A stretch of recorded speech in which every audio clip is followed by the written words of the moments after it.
لوگو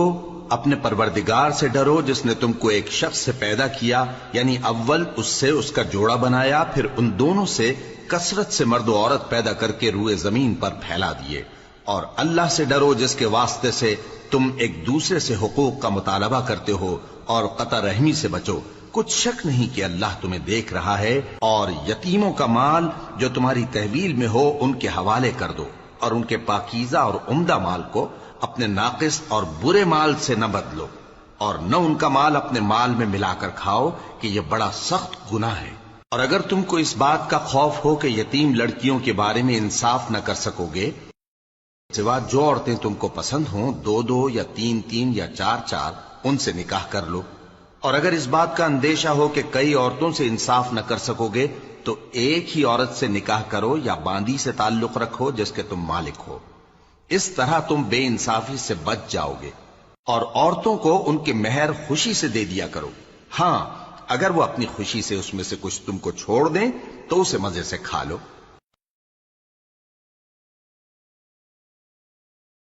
بنایا ہے مت دو، ہاں اس میں سے ان کو کھلاتے اور پہناتے رہو، اور ان سے معقول بات کہتے رہو۔ اور یتیموں کو بالغ ہونے تک کام کاج میں مصروف رکھو اور جانچتے رہو،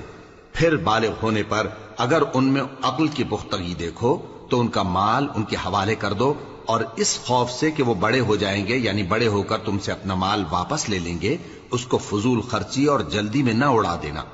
اور جو شخص آسودہ حال ہو اس کو ایسے مال سے قطعی طور پر پرہیز رکھنا چاہیے، اور جو ضرورت مند ہو وہ مناسب طور پر یعنی بقدر خدمت کچھ لے لے۔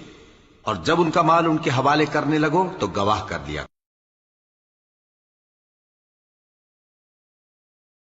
جو مال ماں باپ اور رشتہ دار چھوڑ مریں، تھوڑا ہو یا بہت، اس میں مردوں کا بھی حصہ ہے اور عورتوں کا بھی،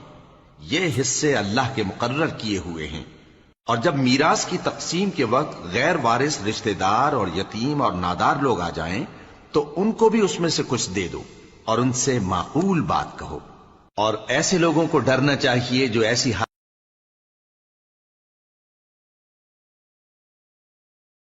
ہمارے مرنے کے بعد ان بیچاروں کا کیا ہوگا، پس چاہیے کہ یہ لوگ اللہ سے ڈریں اور درست بات کہیں۔ جو لوگ یتیموں کا مال ناجائز طور پر کھاتے ہیں وہ اپنے پیٹ میں آگ بھرتے ہیں اور ضرور دوزخ میں ڈالے جائیں گے۔ اللہ تمہاری اولاد کے بارے میں تم کو ارشاد فرماتا ہے کہ ایک لڑکے کا حصہ دو لڑکیوں کے حصے کے برابر ہے، اور اگر اولاد میت صرف لڑکیاں ہی ہوں یعنی دو یا دو سے زیادہ تو کل ترکے میں ان کا 2/3 ہے، اور اگر صرف ایک لڑکی ہو تو اس کا نصف ہے۔ اور میت کے ماں باپ کا یعنی دونوں میں سے ہر ایک کا ترکے میں 6واں حصہ ہے، بشرطے کہ میت کی اولاد ہو۔